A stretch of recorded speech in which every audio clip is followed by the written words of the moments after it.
As much as we appreciate the Airbnb platform, we've all had our frustrations with it over the years. They're in a tough position where they have two sides to appease. They need to keep the hosts happy so that they'll continue to list their properties on their booking platform, and they need to keep the guests happy so that they'll keep coming back and booking their properties on their platform. If you think about it, it's really not too dissimilar to our situation as property managers. We have owners and clients, and we're trying to keep both parties happy, but it is easy to get one side out of balance if you're not careful.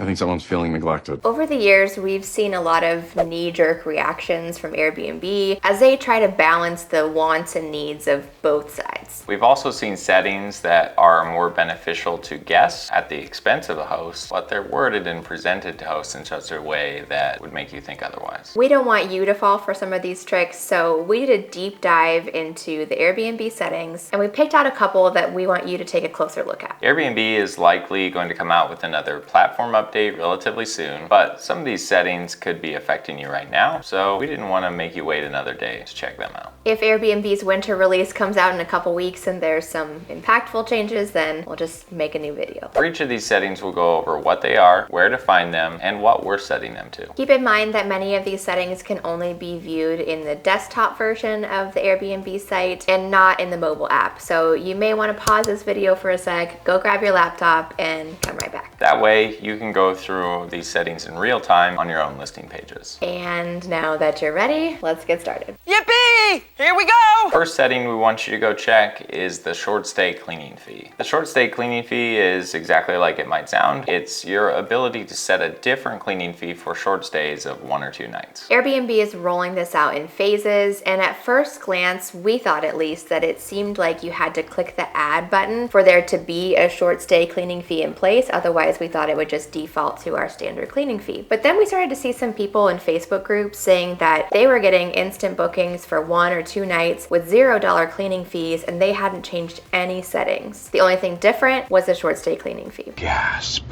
We're sometimes skeptical with what we read in these online groups because sometimes it's user error, but then it happened to us. We had someone book a 2-night stay with a $0 cleaning fee. After that, we went through every single listing in our portfolio and we added a short stay cleaning fee. So we took whatever the amount was for the standard cleaning fee, subtracted $5, and that became our short stay cleaning fee. You can find this under your property's calendar. It used to be on the listing details page under pricing and availability, but recently they moved everything over to the calendar, so you'll find it there now. Because we're using a property management software, some of the settings that we can actually change within Airbnb are limited. So our screen that we'll show might look a little bit different than yours, but all the settings are the same. And the places to find them are the same. Over on the right, you'll see 2 options at the top: pricing and availability. You'll want to scroll all the way down to the additional charges section and click on fees. Then right there at the top, you'll see the cleaning fee and the option to add a short stay cleaning fee. Like we said, at first we just set the short stay cleaning fee to be $5 less than the normal cleaning fee. That was mostly just because we didn't want anyone else to get in and book something with no cleaning fee, so just until we could figure it all out, that was our temporary solution. But then we learned about a new trick to easily add your cleaning fee to a guest stay without it being line itemed as a cleaning fee on their itinerary. Or line itemed at all. So unlike the cleaning fee, there is a section called management fee, and that is not line itemed from the guest perspective. They take that amount and then automatically split it across the number of days that the guest is booking. So if your nightly rate was $100 and then your management fee, which in this case we want to be the cleaning fee, was $100, the guest display would be $200 for that night plus applicable taxes and fees. If the guest books for 2 nights, the pre-tax rate would be $300 or $150 per night. So that's $100 per night, 2 nights, and then $100 for the cleaning fee, aka management fee. The more nights a guest books, the more nights this management fee, which is really the cleaning fee, gets spread across their days. I see what you did there.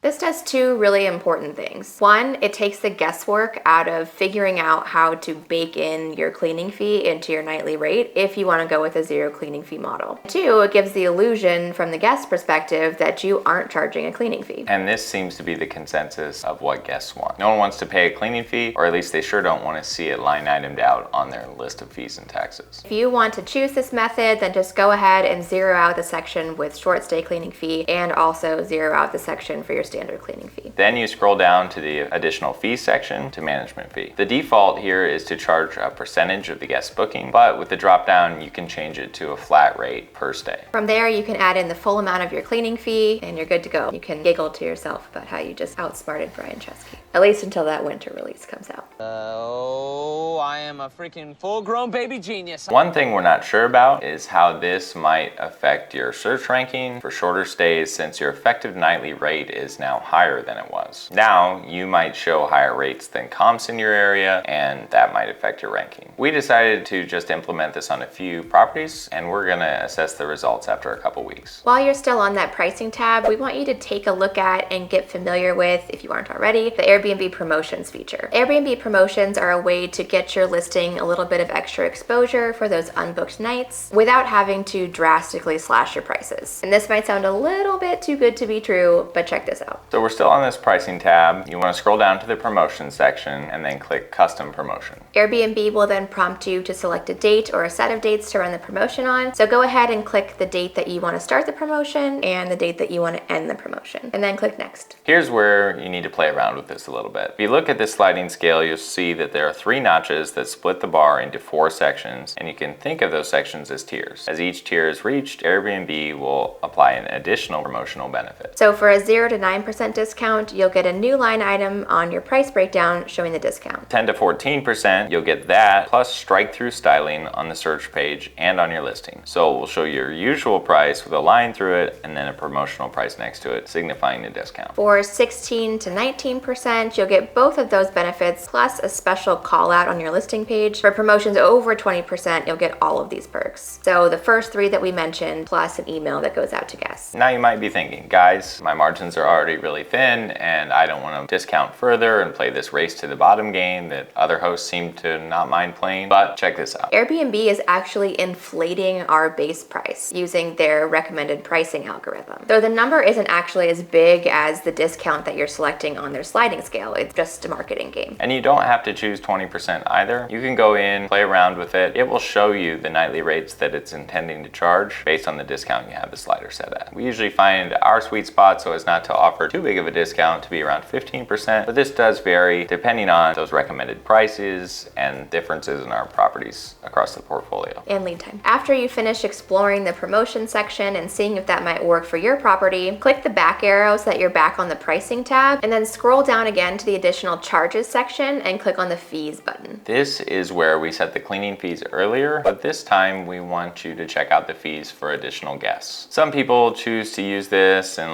charge around $20 per night for each guest over a certain number of guests in their house up until their max occupancy, and they use that as a way to make more money on the guest stay. But we use it a little differently as sort of an insurance policy. Over the course of our short-term rental journey, we've had a handful of guests try to throw a party, or actually throw a party at a property. But far more common is people just trying to bring extra guests in without telling us above our max occupancy. Not necessarily cramming the place, with double the amount of our occupancy, but maybe 3 or 4 extra people. This is frustrating for us for 2 reasons. 1 is because it violates our house rules, and 2, because in most cities that we operate, there are very strict penalties for violating the occupancy limit of the house. The occupancy limits are set by the city based on the number of bedrooms, and first offenses can include fines of up to $5,000 and even a permit suspension. And if you want to appeal the citation, you have to pay the fine first. So it's guilty until proven innocent, and it's just not something that we ever want to have to deal with. Steer clear, big tuna.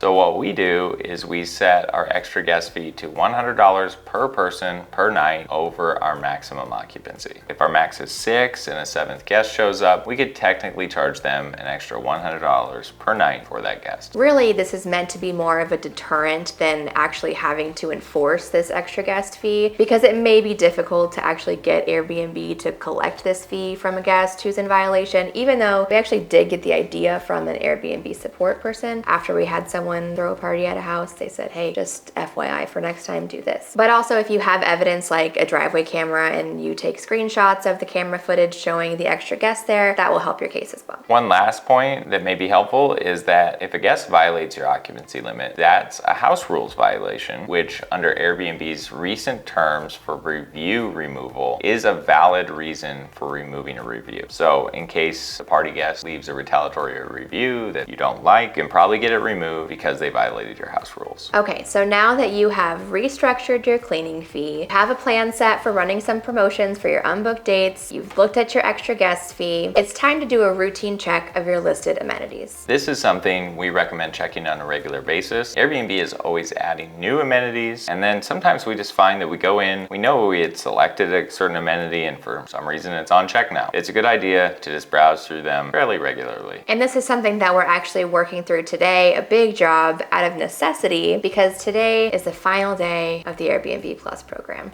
So sad.